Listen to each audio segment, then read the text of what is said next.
Marcus Rivera pushed his cleaning cart through the marble corridors of Nebula Heights Academy, his footsteps echoing softly in the twilight silence.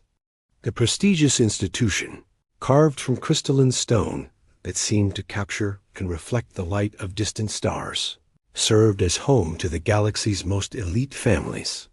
Here, the children of ambassadors, corporate magnates, and planetary governors received their education among floating, holographic displays and gravity-defying architecture.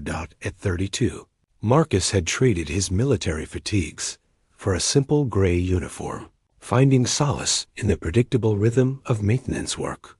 The other staff barely acknowledged his presence, and the wealthy Celestian families who funded this place looked through him as if he were made of air.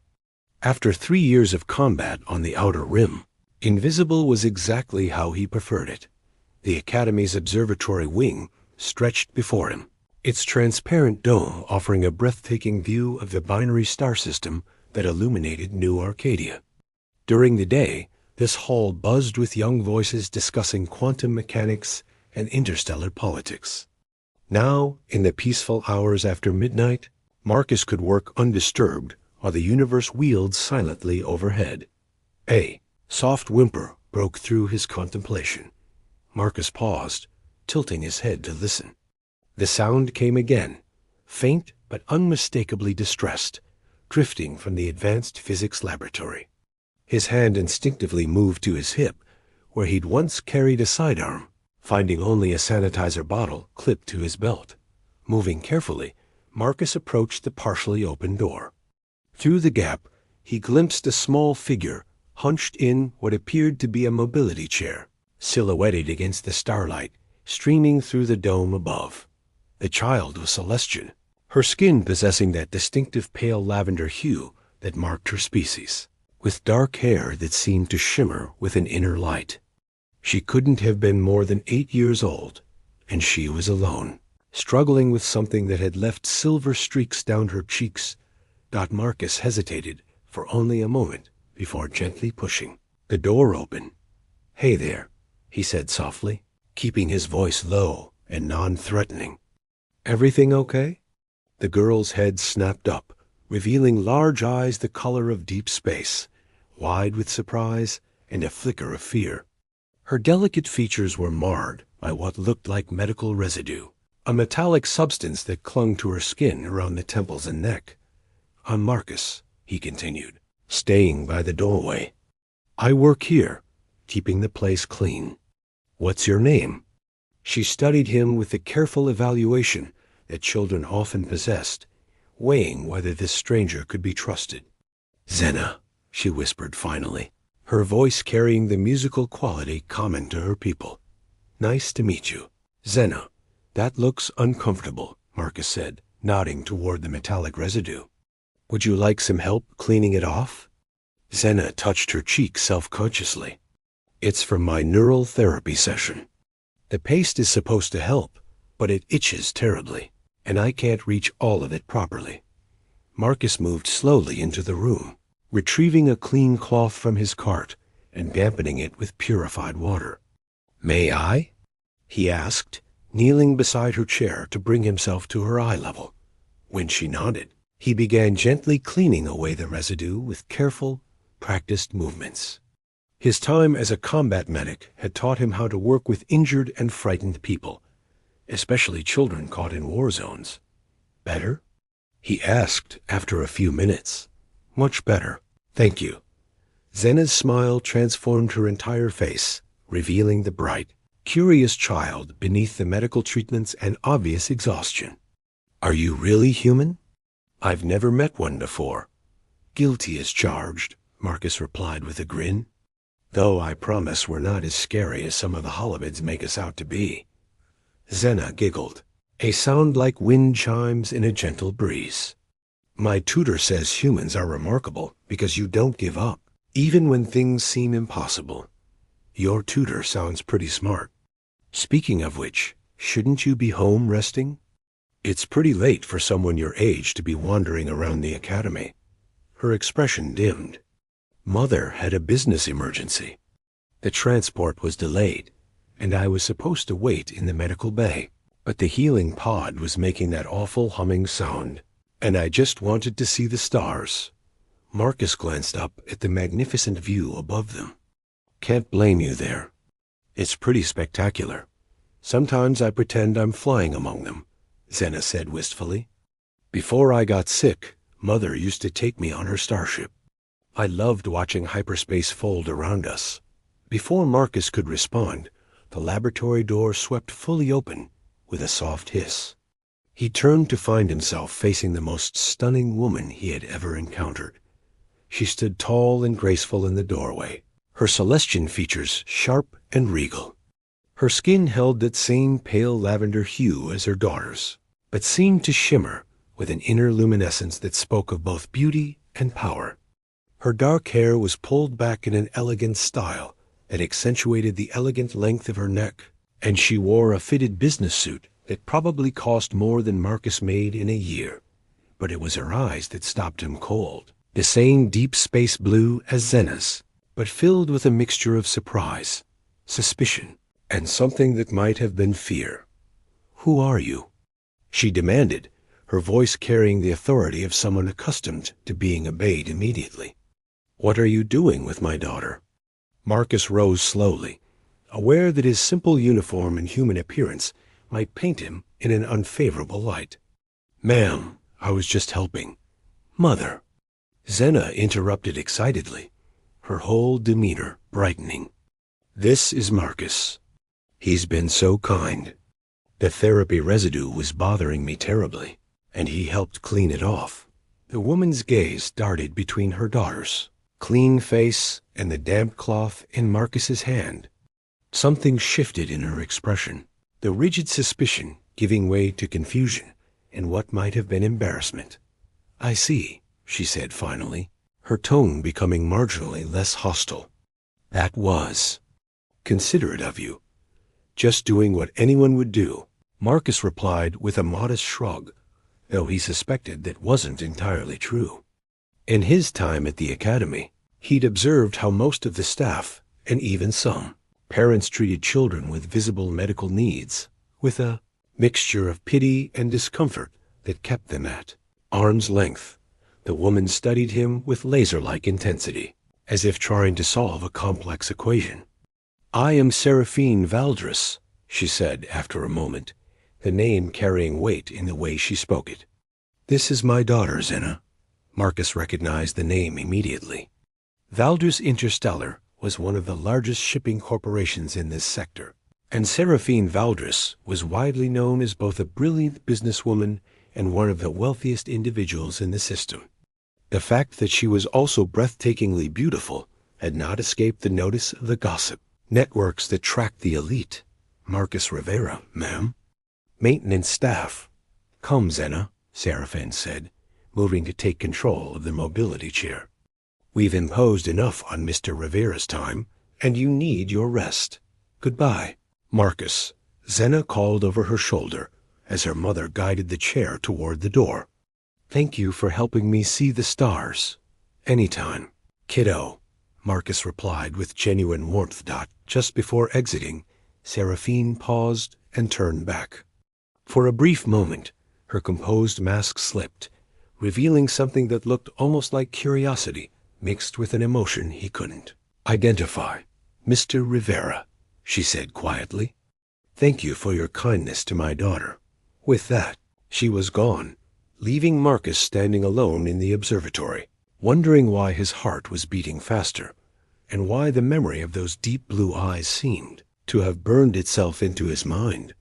Outside, the binary stars continued their eternal dance, casting shifting patterns of light and shadow through the dome above. Marcus returned to his cart, but found himself distracted for the rest of his shift, thinking about a lonely little girl who dreamed of flying among the stars, and her mother, who carried herself like a queen, but looked at him like he might be something more than just another invisible employee. Something had changed in that brief encounter, though Marcus couldn't quite name what. All he knew was that the predictable rhythm of his nights had been disrupted, and he found himself hoping it wouldn't be the last time he saw either of the Valdris women. as dawn approached. And his shift ended, Marcus made his way home through the awakening city, the memory of Zena's grateful smile and Seraphine's mysterious gaze following him into the morning light. Seraphine Valdris stood at the floor-to-ceiling windows of her executive office, watching the morning traffic stream between the gleaming spires of New Arcadia's business district. 3 days had passed since the encounter at Nebula Heights Academy, yet she couldn't shake the memory of Marcus Rivera's gentle hands cleaning her daughter's face, or the way his brown eyes had held nothing but genuine concern for Zena's well-being. "Ma'am?" Her personal assistant, a efficient young Celestian named Jade, appeared in the doorway. "Mr. Rivera has arrived for your appointment." Seraphine turned from the window, smoothing her emerald business suit. She had spent considerable time researching the human maintenance worker, and what she discovered had surprised her. Marcus Rivera, former Earth Alliance combat medic, decorated for valor during the Frontier Wars, holder of multiple commendations for saving lives under impossible conditions. Yet here he was, cleaning floors at an academy for alien children. "Send him in." Marcus entered wearing simple civilian clothes that somehow managed to look dignified on his tall frame. His dark hair was neatly combed, and those warm brown eyes that had haunted her thoughts took in her opulent office with quiet appreciation rather than intimidation. "Mr. Rivera, please sit." Seraphine gestured to the chair across from her desk, noting how he moved with the controlled grace of someone accustomed to dangerous situations. "Thank you for agreeing to see me, Miss Valdris. Is Zena all right?" There it was. Again, his first concern was always for her daughter. Seraphine felt something flutter in her chest, a sensation she'd almost forgotten after years of building walls around her heart. "She's well. In fact, she hasn't stopped talking about you. She calls you the Star Watcher because you helped her see them clearly that night." Seraphine allowed herself a small smile. "I've come to realize that Zena needs more than medical care. She needs someone who sees her as a child first, not a patient." Marcus leaned forward slightly. "She's a remarkable kid. Smart, brave, curious about everything. Any caregiver would be lucky to work with her. Which brings me to why I asked you. Here." Seraphine slid a data tablet across the polished desk. "I want to offer you a position as Zena's personal caretaker and companion." Marcus's eyebrows rose as he glanced at the contract terms displayed on the screen. "This is incredibly generous, Ms. Valdris, but I'm not qualified for specialized medical care. Your military medical training says otherwise. More importantly, you have something her previous caregivers lacked, the ability to see past her condition to the person underneath." Seraphine studied his face. "The position would include residence at my estate, accompanying Zena to her treatments, and helping with her physical therapy. Your background also makes you suitable for her security needs." "Security?" Marcus's expression grew serious. "Is there a specific threat?" Seraphine hesitated. Corporate espionage in her industry could be vicious, and as heir to Valdris Interstellar, Zena was a potential target.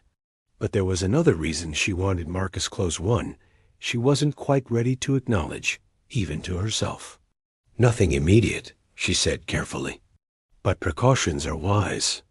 What matters most is what Zena thinks of this arrangement. And what does she think?" Another flutter in her chest. Most applicants focused on the compensation or the prestige of working for her family. Marcus consistently put Zena first. She was thrilled. She specifically requested the kind human with gentle hands. When I mentioned finding her a new caretaker, Marcus smiled, and Seraphine felt her breath catch. When he smiled like that, his entire face transformed, revealing glimpses of the man he might have been before war and loss had marked him. "Then I accept," he said simply. "When do I start?" "Tomorrow, if you're agreeable. My transport will collect you at 800 hours. As Marcus rose to leave, he paused at the door. "Ms. Valdris? Thank you for trusting me with Zena. I know this can't be an easy decision. After he left, Seraphine remained at her desk, staring at the contract he'd signed. She was taking a tremendous risk, not just professionally, but personally. Something about Marcus Rivera stirred feelings she'd thought buried forever, and that terrified her almost as much as it intrigued her. The next morning, Marcus arrived at the Valdres estate with a single travel bag containing his few possessions. The sprawling complex seemed to grow from the cliffs overlooking Seraphine Bay, its organic architecture blending seamlessly with the natural landscape. He was met by Vesper, the household manager, a tall, austere Celestian woman whose silver hair was pulled back in a severe style that matched her expression. "Mr. Rivera." Her tone managed to convey both acknowledgement and disapproval. "I am Vesper. I manage the household staff and schedules. You will report to me regarding Zena's daily activities. Looking forward to working with you," Marcus replied pleasantly, ignoring the chill in her voice. Vesper's lips pressed into a thin line. "The staff has been informed of your position. I trust there will be no confusion about boundaries." Way she emphasized position left little doubt about her opinion of humans in general, and him in particular. Marcus had encountered prejudice before. It came with being part of a species that had only recently joined the galactic community, but he sensed this went deeper than simple xenophobia. His quarters were comfortable, but clearly designed to remind him of his place, spacious enough to be generous, but separate from the family wings. As he unpacked, Marcus could hear laughter echoing from somewhere in the house, and his heart lifted at the sound of Zena's voice. "Marcus." A girl appeared in his doorway moments later, her mobility chair gliding silently across the threshold. "You're really here. Mother said you might change your mind. Wouldn't dream of it, kiddo. How are you feeling today?"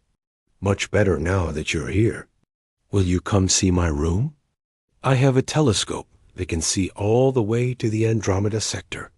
As Zena gave him an enthusiastic tour of her wing of the house, Marcus noticed the subtle modifications everywhere: ramps instead of stairs, lowered surfaces, medical equipment disguised as furniture. Someone had put considerable thought into making this space both functional and beautiful for a child with mobility challenges. "Mother designed it all herself," Zena said, catching his appreciative gaze. "She studied universal access architecture for months to get everything right."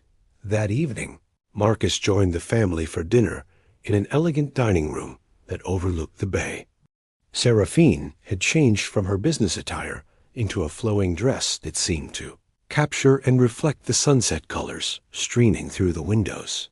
She was stunning, but what caught his attention was how her entire demeanor softened when she looked at her daughter. "How are you settling in, Marcus?" she asked as the staff served the first course, a delicate soup that tasted like starlight and ocean breezes. "Very well, thank you. Zena's been an excellent tour guide. He said my telescope is totally awesome." Zena interjected with a giggle. "That's human slang for very good. I'm familiar with the expression," Seraphine replied, and Marcus caught the hint of amusement in her voice.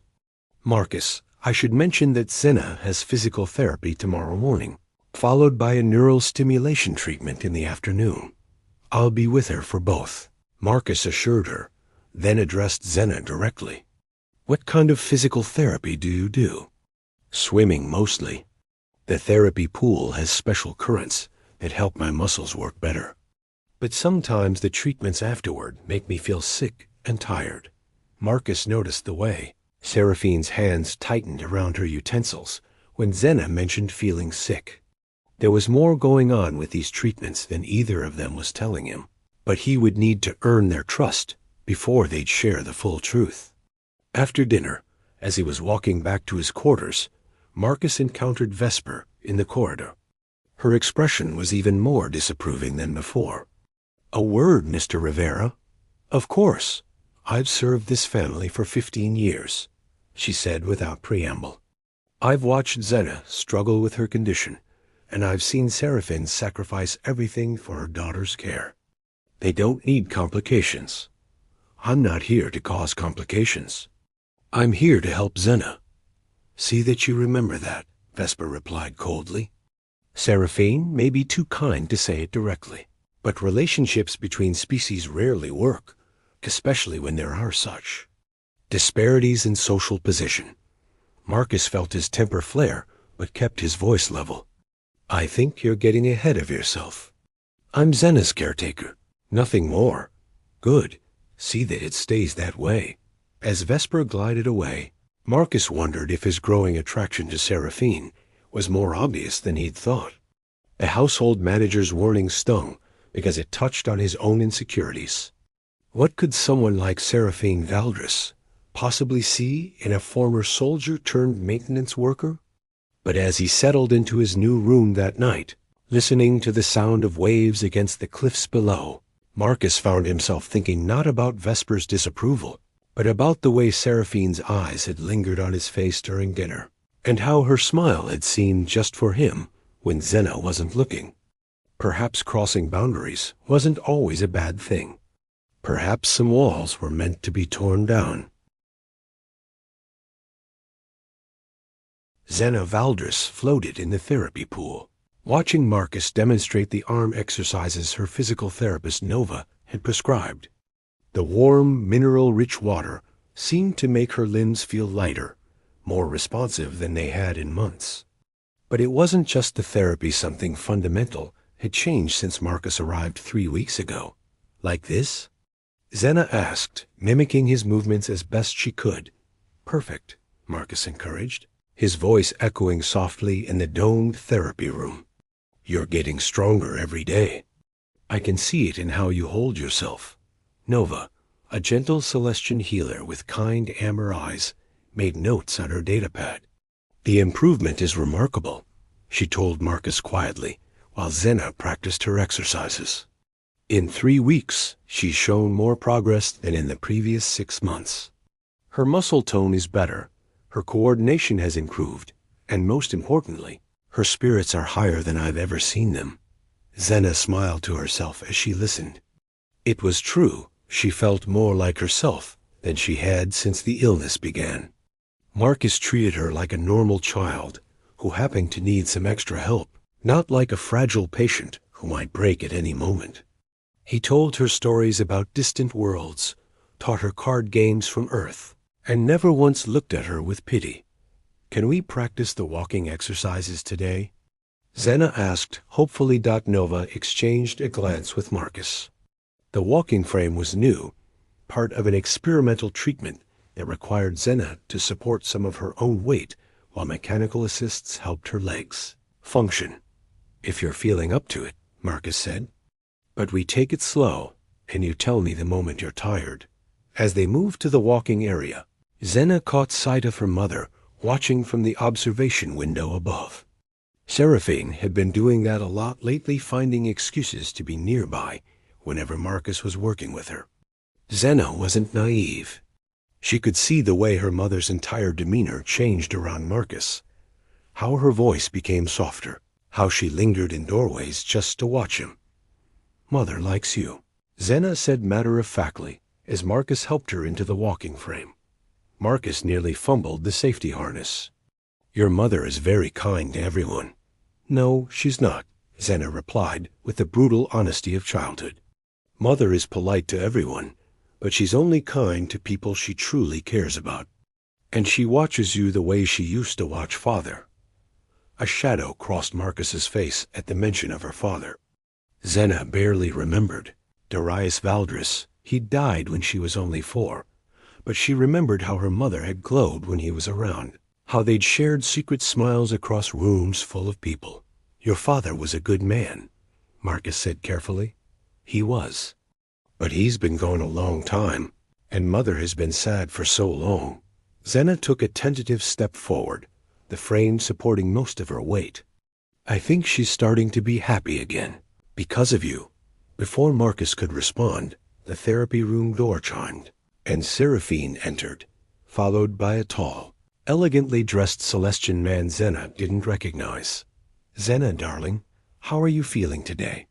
Seraphine's voice carried a slight tension that immediately put Xena on alert.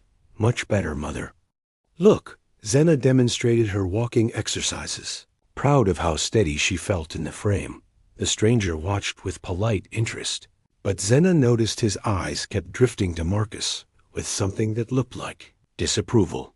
Wonderful progress, the man said in a smooth baritone. I am Cassius Thorne, an old friend of your mother's. She's told me so much about you. Xena glanced between her mother and Cassius, picking up on undercurrents she didn't fully understand. Seraphine looked uncomfortable, while Marcus had gone very still beside her. Cassius is the CEO of Stellar Dynamics, Seraphine explained. He's offered to fund some experimental treatments that might help your condition. That's very generous, Marcus said, his tone carefully neutral. Cassius smiled, but it didn't reach his eyes. I believe in investing in promising futures. Perhaps we could discuss the details over lunch, Seraphine. I've made reservations at the Celestial Tower. That's thoughtful, but I prefer to stay close to home when Xena has treatments scheduled. Surely your ... assistant can handle one afternoon alone? Cassius's pause before assistant was subtle but deliberate. Xena felt a flash of anger. She might be young, but she understood dismissal when she heard it. Marcus isn't just an assistant, she said firmly. He's my friend and caretaker. He's helping me get better. Of course he is, little star, Cassius said with patronizing kindness. But there are limits to what any individual can achieve. Real progress requires resources, connections, influence. Things your mother and I could provide together. The implication hung in the air like a challenge. Xena looked at Marcus, whose jaw had tightened almost imperceptibly, then at her mother, who seemed torn between politeness and something else. I should get Xena ready for her neural therapy session, Marcus said quietly. Actually, Nova interjected, reviewing her notes, I'm recommending we reduce the frequency of neural treatments. Xena's natural improvement suggests her neural pathways are regenerating on their own. The artificial stimulation might actually be hindering her progress. This was news to everyone. Seraphine looked stunned, while Cassius frowned. That seems premature, he said. The Galactic Medical Institute's protocols clearly state.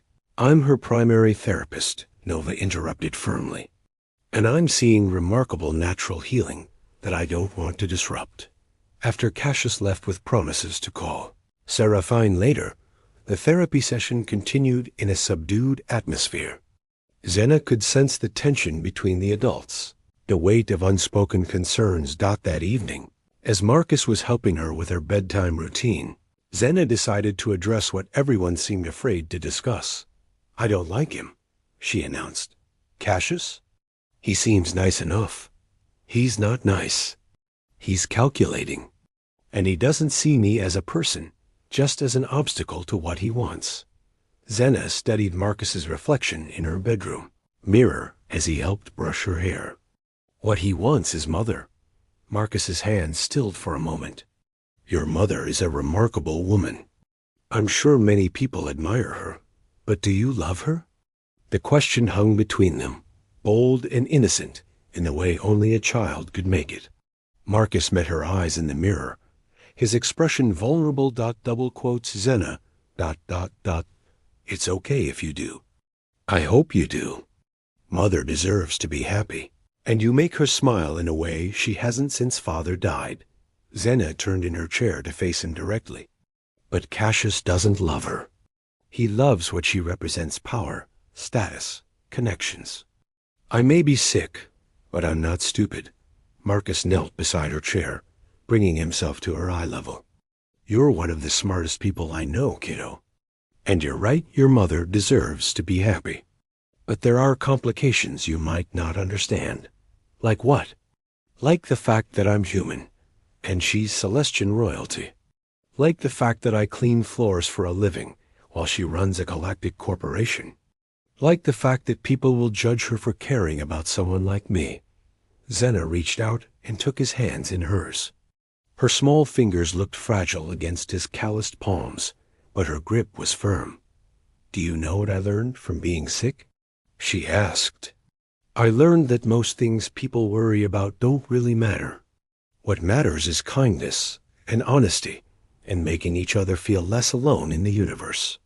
Everything else is just noise." Marcus squeezed her hands gently. "When did you get so wise?" "I had a good teacher," she said with a mischievous smile. "He told me stories about brave humans who didn't give up, even when things seemed impossible." Later that night, Zena lay in her bed, listening to the sound of voices drifting up from the garden below. Through her window, she could see Marcus and her mother walking along the moonlit paths, their heads bent together in conversation. They moved slowly, carefully, like two people afraid of getting too close to something that might burn them. Zena smiled and closed her eyes, feeling more hopeful than she had in years. Her body was healing. Nova was right about that. She could feel it in the way her muscles responded, in the clarity of her thoughts, in the energy that no longer seemed to drain away like water through sand. But more than that, her family was healing too. The house felt lighter with Marcus in it, filled with laughter and warmth that had been missing for so long. Her mother sang again while she worked, and there was color in her cheeks that had nothing to do with cosmetics. Tomorrow would bring new challenges. Zena could sense that change was coming, that the fragile peace they'd built over these past weeks would soon be tested. But tonight, she was content to drift off to sleep, knowing that for the first time in years, both she and her mother were no longer facing the darkness alone.